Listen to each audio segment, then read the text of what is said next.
Alina's breath created small clouds in the frigid air of the alien vessel. The life support systems were failing, temperatures dropping to dangerous levels. She approached the massive wolf-like creature cautiously, medical scanner humming in her gloved hand. "How did you even survive this long?" she whispered, the readings confirming severe dehydration and exhaustion. The wolf's silver fur was matted with the strange blue fluid, blood, she realized, and its ribcage expanded with labored breaths. The creature's 6 amber eyes tracked her movements with unmistakable awareness. Not the mindless aggression of a weapon, but the calculated wariness of an intelligent being assessing a potential threat. One of the cubs stirred, emitting a high-pitched whine. The mother's massive head swiveled protectively, but she lacked the strength to move her body. The desperation in that simple gesture struck Alina deeply. "I'm not going to hurt them," Alina said softly, knowing the creature couldn't understand her words, but hoping her tone might convey something. "I want to help." The ship's emergency lights flickered, bathing the cargo hold in intermittent red glow. Alina activated her comlink. "Dr. Nichols, I need a stasis transport prepped in docking bay 3. Medical priority alpha." "What exactly did you find over there, Alina?" Dr. Nichols' voice crackled through static. Alina hesitated. Station protocols regarding unknown biological entities were clear: secure, isolate, and if necessary, neutralize. These creatures would be treated as weapons, not as patients. "I found survivors," she said carefully. 4 life forms requiring immediate medical attention. A momentary silence. The Klaxeri ship was supposed to be automated cargo transport. "Are you saying there's crew?" "Not crew," Alina replied, meeting the wolf's gaze. Something passed between them, a moment of mutual assessment. "But definitely survivors." Alina's mind flashed back to that disastrous Arctic expedition 5 years ago. Lost in a blizzard, equipment failing, she had collapsed in the snow. A half-wolf hybrid from the research outpost had found her, dragged her back to safety through the storm. The scientists had been stunned. The animal had never bonded with humans before. The same intelligence shone in this creature's eyes. Different species, different world, but the same fierce will to survive. The wolf suddenly tensed. Alina followed her gaze to the ship's view screen where a larger vessel had appeared, sleek, gleaming, unmistakably Klaxeri design. "They're coming back for you," Alina realized aloud. The mother wolf's ears flattened against her skull. One paw, massive and tipped with retractable claws, dragged weakly across the floor toward her cubs in a protective gesture. Alina made her decision. Protocol dictated she wait for the Klaxeri to reclaim their property. Humanity's alliance with the technologically superior aliens hinged on mutual respect for each other's assets and territories. But the broken data logs told another story: genetic modification, neural implants, behavior conditioning through pain response. This wasn't cargo. This was cruelty. "Dr. Nichols, scratch that last request," Alina said, removing her expedition jacket and carefully draping it over the shivering cubs. "I need a medical quarantine unit instead. Authorization code RAIS 9 to 7 Delta." "That's your emergency override," Nichols protested. "What's going on over there?" The wolf's eyes never left Alina's face as she replied, "Something that's going to change everything we think we know about our allies." She reached out slowly, palm open, stopping just short of touching the magnificent creature. "I won't let them take you back. I promise." For the first time, the wolf's posture softened, a barely perceptible lowering of guards. In that moment, 2 species from different worlds formed the beginning of an understanding that would soon reshape galactic politics forever. The medical bay doors sealed with a pneumatic hiss as Alina engaged the emergency lockdown.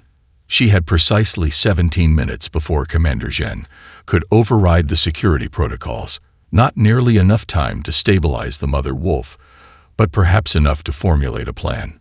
"Dr. Reyes, you are directly violating Interspecies Containment Directive 47. Commander Zhen's voice boomed through the communications system.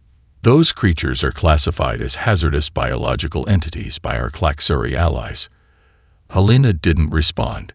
She was too busy preparing a modified synthetic plasma solution, something that might be compatible with the wolf's unique biology.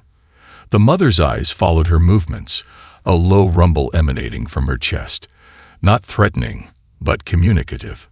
Outside the sealed doors, she could hear the Klaxari diplomat, Ambassador Thex, speaking with Commander Zhen. Unfortunate that your scientist has interfered. Those units were scheduled for proper disposal.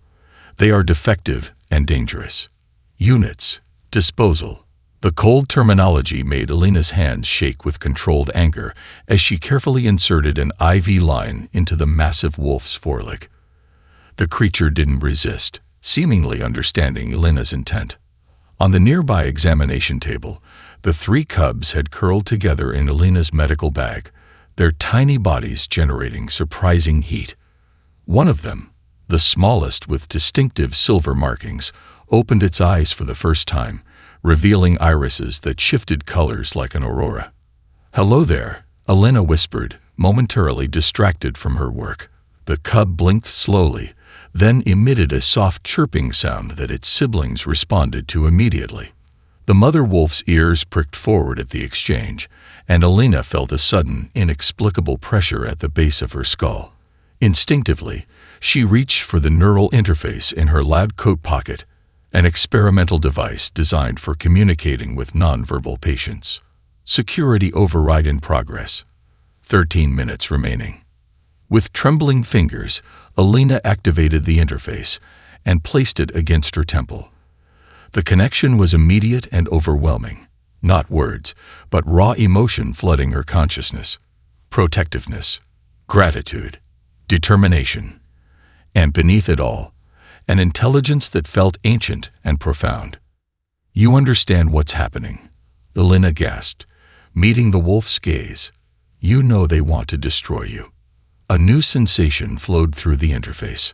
Affirmation, followed by images Elena couldn't possibly have known. Crystalline forests on a world with twin moons, pack movements through mountain passages, and then darkness as Klaxari ships descended. "You're showing me your home," Elena whispered in awe. "Your memories." Security override in progress. 8 minutes remaining. A sharp bang against the medical bay doors made the cubs whimper. Elena quickly gathered them, tucking them into a specialized containment unit disguised as standard medical equipment. "Dr. Reyes." Commander Zhen's voice had lost all patience. "The Klaxari delegation has executive authority in this matter. Surrender the specimens immediately."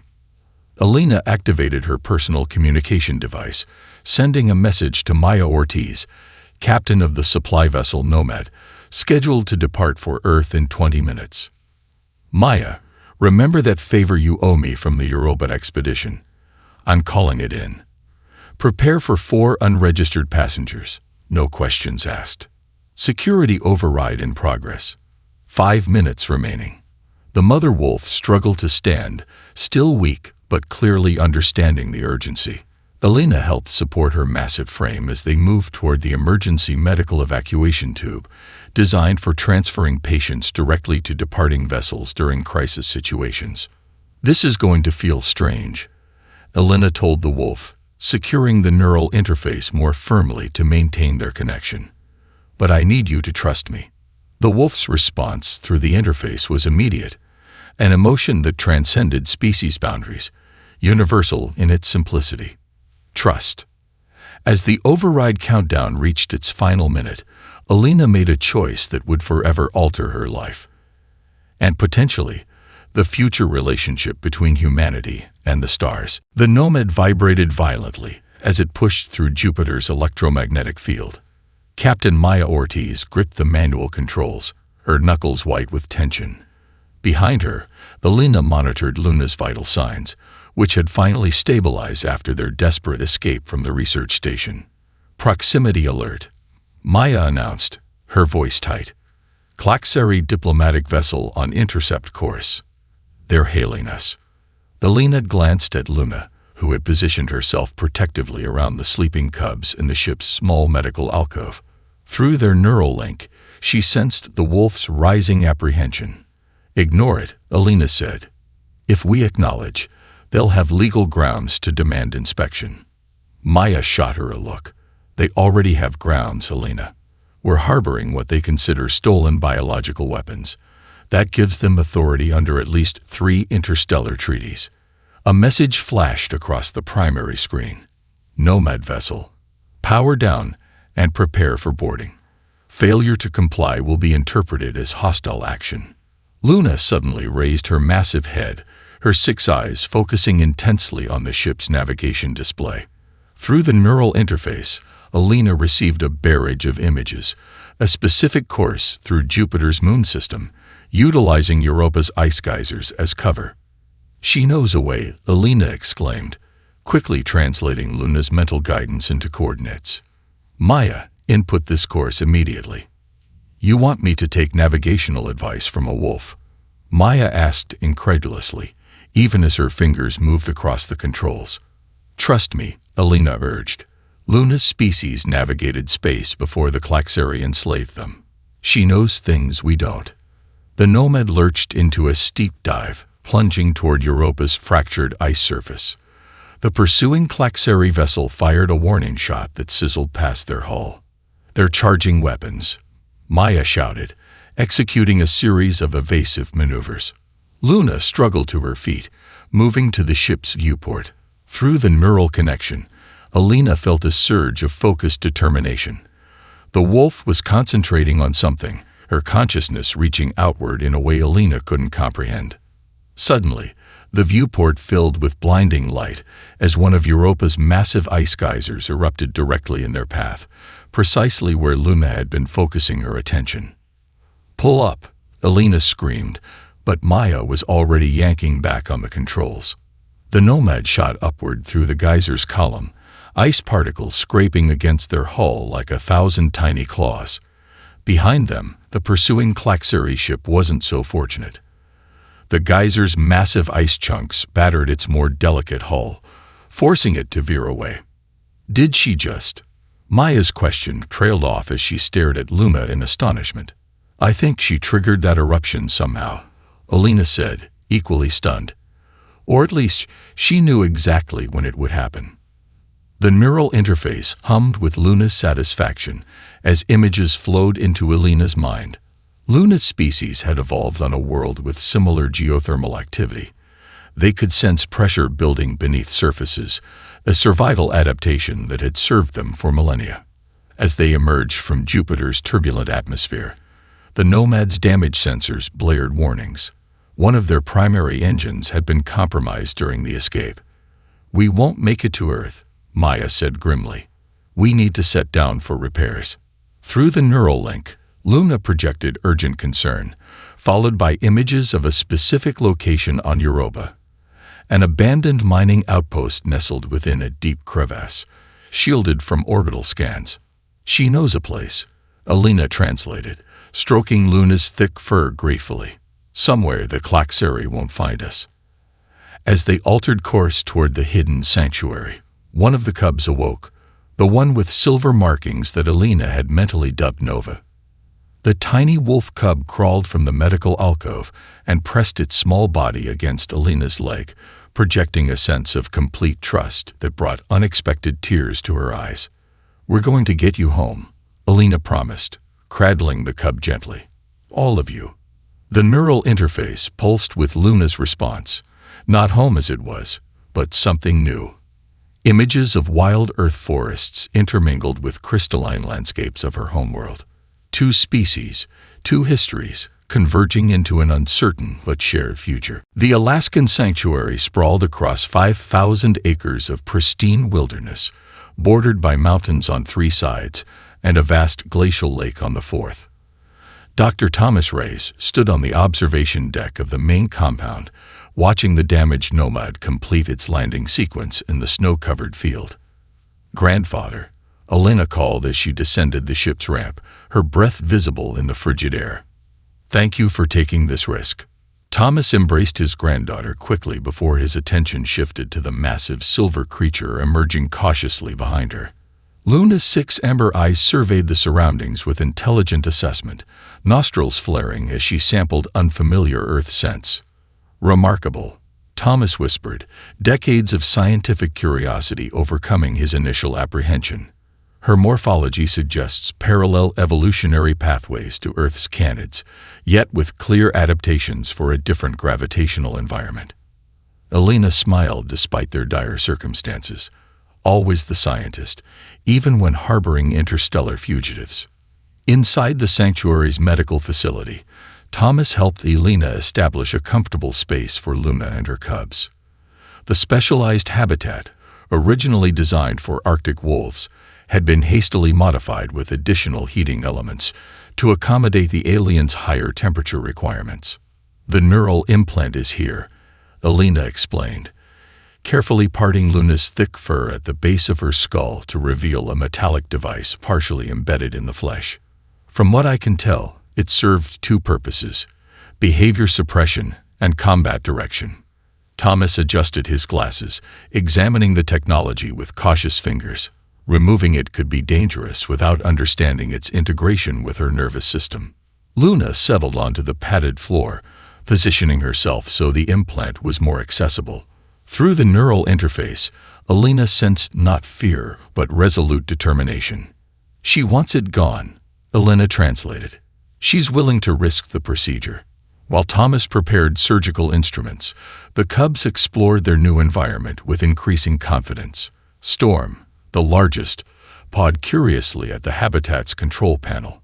To everyone's astonishment, the lights dimmed momentarily, synchronizing with his movements.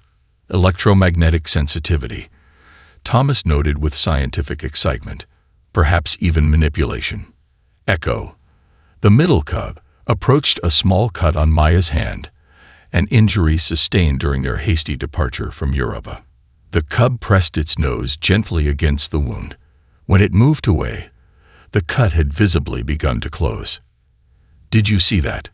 Maya gasped, examining her healing skin. "What are these creatures?" The smallest cub, Nova, had remained close to Elena since their escape. Now it sat before Thomas, its aurora-like eyes fixed intently on him. Thomas suddenly staggered backward, overwhelmed by a flood of emotions not his own: curiosity, gratitude, and a profound sense of hope. "Empathic projection," Elena explained, steadying her grandfather. "Nova seems particularly gifted at it." 4 hours later, with specialized micro-tools and steady hands, Thomas successfully removed the neural implant from Luna's skull. The device, now inert on the examination tray, pulsed once with blue light before going dark permanently. Luna rose shakily to her feet, her movements initially uncoordinated as her nervous system adjusted to freedom from external control. Through the neural interface, Elena experienced a cascade of Luna's sensations, colors more vivid, thoughts clearer, memories once suppressed now flowing freely. "How do you feel?" Elena asked aloud, though the question was unnecessary given their connection. Luna turned her massive head toward the observation window, gazing out at the snow-covered Alaskan wilderness stretching to the horizon. Through their link came not words but a profound emotional response, the exhilaration of chains broken, of potential restored, of possibilities unfettered by control. The moment of triumph was short-lived. Maya burst into the recovery room, her expression grim. "Multiple aircraft approaching from the south," she reported. "Military formation, no identification transponders." Thomas moved quickly to the security console. "Government Black Ops or Klaxeri collaborators. Either way, we've been found." Luna's ears flattened against her skull as she gathered her cubs protectively.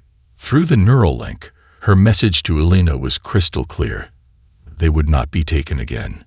Not alive. The sanctuary's emergency protocols activated with a low, pulsing alarm.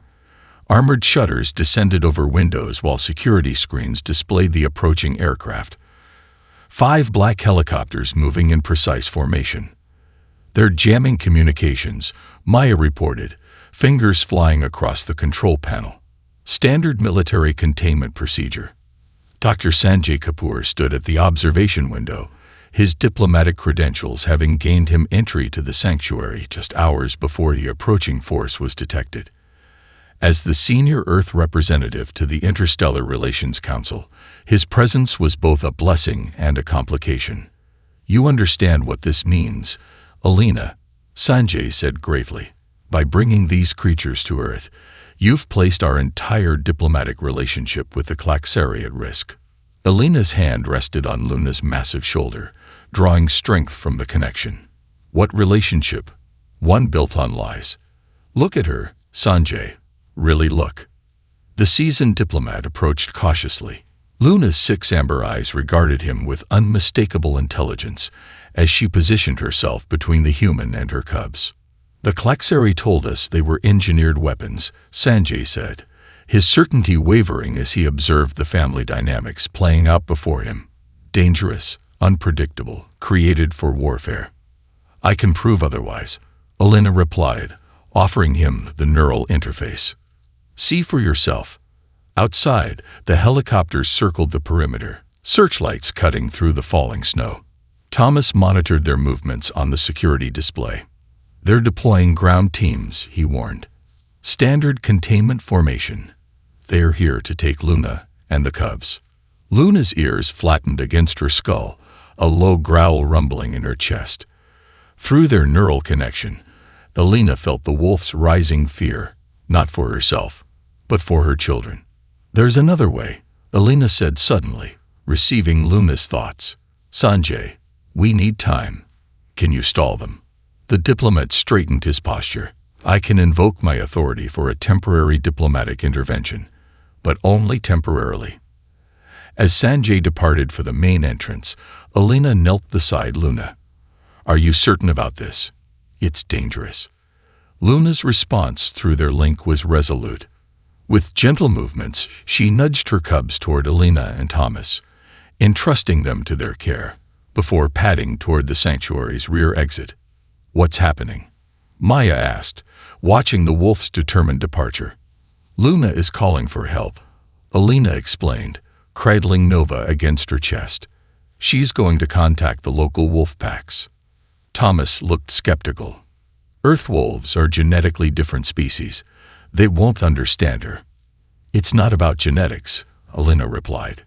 "It's about something deeper, something Luna's people have always been able to do."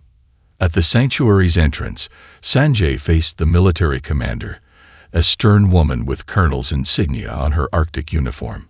"This facility is temporarily under diplomatic protection," Sanjay declared, displaying his credentials. "No entry without Interstellar Relations Council approval." "We have direct orders from the Joint Earth-Klaxari Containment Division," the colonel countered. "Stand aside, Dr. Kapoor." Deep in the surrounding forest, Luna stood atop a snow-covered ridge, her silver fur ghostly in the moonlight.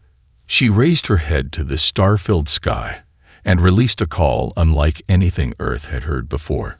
Not simply a howl, but a complex harmonic that carried across the valleys and mountains. The sound hung in the frigid air for several heartbeats before the first response came, a distant wolf's answering call. Then another joined, and another, until the night resonated with their voices. At the sanctuary, the military teams paused in their approach, unnerved by the growing chorus surrounding them. The colonel activated her night vision equipment, scanning the tree line. "We have multiple contacts," she reported tensely. "Dozens of wolves converging on our position." Inside, through the neural interface Alina had given him, Sanjay gasped as Luna's memories flooded his consciousness. The truth of her species' subjugation, their planetary history, and their role as guardians of knowledge rather than weapons of war. "My God," he whispered, removing the device with shaking hands. "We've been lied to all this time." Outside, the first of Earth's wolves emerged from the forest, a massive gray alpha leading his pack. They formed a protective ring around the sanctuary, neither attacking nor retreating, simply waiting. The colonel's voice crackled over the radio. "We need immediate backup. The situation has evolved." The abandoned SETI listening post loomed against the twilight sky, its massive satellite dishes frozen in various positions like great metallic flowers, seeking a long-forgotten sun. Alina led the small group through knee-deep snow, Luna moving silently alongside her, while Thomas carried the exhausted cubs in a specialized thermal container. This facility was decommissioned 15 years ago, Sanjay explained, inputting an access code that surprisingly still worked. When the Klaxeri made official contact, Earth's governments redirected all deep space monitoring to the new interstellar communication network. The massive doors groaned open, revealing a cavernous interior filled with outdated but still impressive technology. Emergency power activated automatically, bathing the space in dim blue light. Why abandon perfectly functional equipment? Thomas wondered aloud, gently settling the container with the cubs near a heating vent. Efficiency, officially, Sanjay replied, his expression troubled. Though now I wonder if there were other motivations. Luna prowled the facility with curious intensity, her 6 eyes reflecting the emergency lights as she investigated the silent machines. Through their neural link, Alina sensed the wolf's growing excitement. She recognizes this technology, Alina translated, following Luna to a dust-covered console, or something similar to it. Nova, the smallest cub, escaped the container and scampered to Alina's side. The tiny wolf pressed against her leg, projecting an emotion so powerful that even without the neural interface, everyone in the room felt it. Urgency mixed with hope. What's happening? Maya asked, watching as Luna positioned herself before the main communications array, her eyes fixed on the controls. I think she wants to use the equipment, Alina replied, brushing decades of dust from the console. But how? These systems require specific protocols and… Before she could finish, Nova placed her small paw on Alina's hand, creating a 3-way connection between human, cub, and mother wolf. Alina gasped as technical knowledge flowed into her consciousness, not Earth technology, but something similar enough that she could make the necessary adaptations. Their species, Alina said with growing wonder as her fingers began adjusting settings with unexpected confidence. They weren't just inhabitants of their world.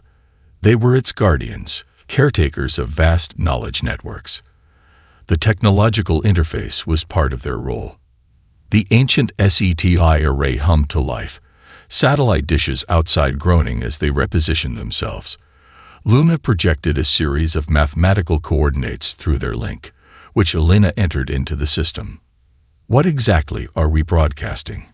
Thomas asked, watching the power levels rise. Not broadcasting, Alina corrected, understanding flowing through the link. Listening to a specific frequency that the Klaxeri have been blocking for decades. The main screen flickered, displaying a cascade of data in an unfamiliar format. Sanjay leaned forward, his diplomatic training including extensive knowledge of interstellar communication protocols. This isn't Klaxeri, he said with growing astonishment. It's something else entirely. Luna's eldest cub, Storm, approached the console. The young wolf's proximity caused the electronic displays to enhance in clarity, his emerging electromagnetic abilities amplifying the signal. It's a distress call, Alina translated as Luna's memories flowed through their connection. Sent 50 years ago from the Luminar homeworld. Luna's people, when the Klaxeri first arrived. The message decoded into visual format, displaying crystal spires and forests unlike anything on Earth, populated by wolves walking upright, using technology seamlessly integrated with their environment. The peaceful images shifted to scenes of Klaxeri ships, descending, of capture and subjugation. My God, Sanjay whispered. They weren't Earth's first contact at all. No, Alina confirmed grimly. The Klaxeri encountered the Luminar first, saw their natural abilities as a threat, and turned them into weapons. The final sequence revealed the true horror. Klaxeri scientists implanting control devices into struggling Luminar wolves, followed by footage of the now-controlled creatures being used to subjugate other worlds. This changes everything, Sanjay said, his diplomatic composure cracking. Earth needs to know the truth. Not just Earth, Thomas added, studying a star chart that had appeared on a secondary screen. According to this, 7 other species have been similarly deceived by the Klaxeri. Luna's eyes met Alina's, a silent understanding passing between them. The truth would not just free Luna's people, it would reshape the future of interstellar relations forever. The United Nations General Assembly chamber had never been so crowded. Representatives from every nation stood shoulder to shoulder along the walls, their usual decorum forgotten in the wake of the broadcast that had interrupted global communications 12 hours earlier. On screens worldwide, the evidence Alina and her companions had discovered played on continuous loop, the true history of the Luminar wolves and the Klaxeri deception. President Chen of the Global Coalition took the podium, her expression grave. The Klaxeri ambassadors have refused our requests for comment. Instead, they have issued an ultimatum. Surrender the Luminar refugees within 24 hours or face diplomatic consequences. Murmurs rippled through the assembly. On a secure feed from a classified location, Thomas Reyes waited to address the gathered representatives. Alina and Luna remained hidden nearby, their neural link continuously active. Dr. Reyes, President Chen acknowledged, "You have the floor." Thomas's weathered face appeared on the chamber's massive display. "Distinguished representatives, I stand before you not merely as a scientist, but as a witness. What we thought we knew about our place in the cosmos has been built upon deliberate misinformation." Security footage from the Alaskan sanctuary played beside him. Luna protecting her cubs, the Earth wolves forming a protective ring around the compound, the military forces retreating in the face of this unexpected alliance. The creatures the Klaxeri call bioweapons are, in fact, an ancient, sentient species, guardians of knowledge on their homeworld before they were subjugated and repurposed through neural implants and genetic manipulation. In their hiding place, Alina felt Luna's gratitude flowing through their connection. The wolf pressed closer, her silver fur warm against Alina's side as they watched Thomas's address. Throughout human history, Thomas continued, we have faced moments that define not just our policies, but our character as a species. The Luminar have sought sanctuary among us. How we respond will echo across generations. Outside the UN building, crowds had gathered, some carrying signs demanding protection for the wolves, others protesting what they saw as a threat to Earth's security. The debate raged across social media, news networks, and government chambers worldwide. President Chen addressed the assembly once more. The Klaxeri fleet has taken aggressive positioning near our orbital stations. Our military advisors suggest they are prepared to enforce their demands. A junior delegate from a small Nordic nation stood, speaking without recognition. Are we truly considering capitulating to threats? If the Klaxeri would weaponize one sentient species, what's to stop them from doing the same to us, once we've proven ourselves willing to betray refugees? Voices erupted across the chamber, division evident in every exchange. Through their neural connection, Alina felt Luna's rising despair. The wolf had experienced this before, watching civilizations choose self-preservation over principle. Alina made her decision. Despite security protocols, she stepped into view of the camera beside her grandfather. "Representatives of Earth," she said, her voice steady despite the risk she was taking. "I am Dr. Alina Reyes. I was the first human to make contact with Luna, the Luminar mother you've seen in these recordings." A hush fell over the chamber as Luna moved deliberately into the frame beside Alina. The wolf's 6 amber eyes regarded the camera with solemn intelligence. "Before you decide our fate," Alina continued, "there's something you should know. The Luminar are not simply seeking asylum. They carry within their genetic memory the collected knowledge of 12 other civilizations the Klaxeri have subjugated, including defensive technologies that could protect Earth." Luna lowered her massive head, touching her forehead gently to Alina's hand, a gesture of absolute trust. Through their connection, Alina shared what Luna wanted her to convey. Luna says that her people have a term for moments like this. Roughly translated, it means the hinge of fate. What you decide today will determine not just the future of her family, but potentially the independence of every species in our region of space. In orbit above Earth, Klaxeri ships moved into attack formation as the deadline for their ultimatum approached. Humanity stood at the precipice of its most important decision, one that would reveal its true nature to the watching stars. 1 year later, the Northern Star Sanctuary had transformed beyond recognition. What began as Thomas Rhea's modest wildlife refuge now sprawled across international borders, protected by an unprecedented treaty signed by 17 nations. Crystal structures reminiscent of the Luminar homeworld rose alongside Earth architecture, creating a harmonious blend of two worlds. Elena stood on the observation platform, watching Luna lead a training session with newly arrived Luminar refugees. In the months following Earth's defiance of the Klaxeri ultimatum, liberation movements had sprung up throughout Klaxeri-controlled territories.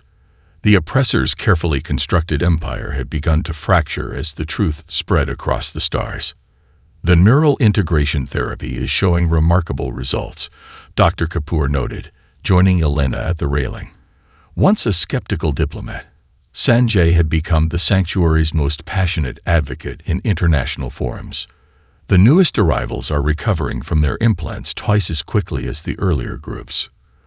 Elena nodded, feeling the surge of pride through her permanent neural link with Luna. Echo's healing techniques make all the difference.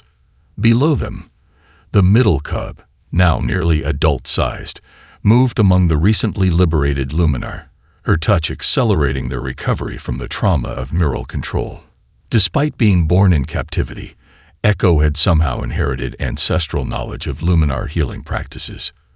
Director Reyes, a young assistant, called, approaching with a tablet. The delegates from the Miri Confederation have arrived for the technology exchange. Elena accepted the tablet, reviewing the details of Earth's newest interstellar allies. The Miri, an aquatic species who had also suffered under Klaxeri rule, had reached out after learning of Earth's stance on the Luminar refugees. "Tell them I'll meet them after the demonstration," Elena replied. In the sanctuary's central innovation hub, Storm, Luna's eldest cub, worked alongside human engineers developing defense systems based on Luminar electromagnetic principles. His growth had been extraordinary, his silver fur now bearing distinctive blue markings that glowed softly when he manipulated energy fields.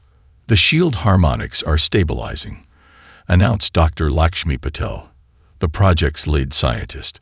"Storm's modifications have increased efficiency by 37%.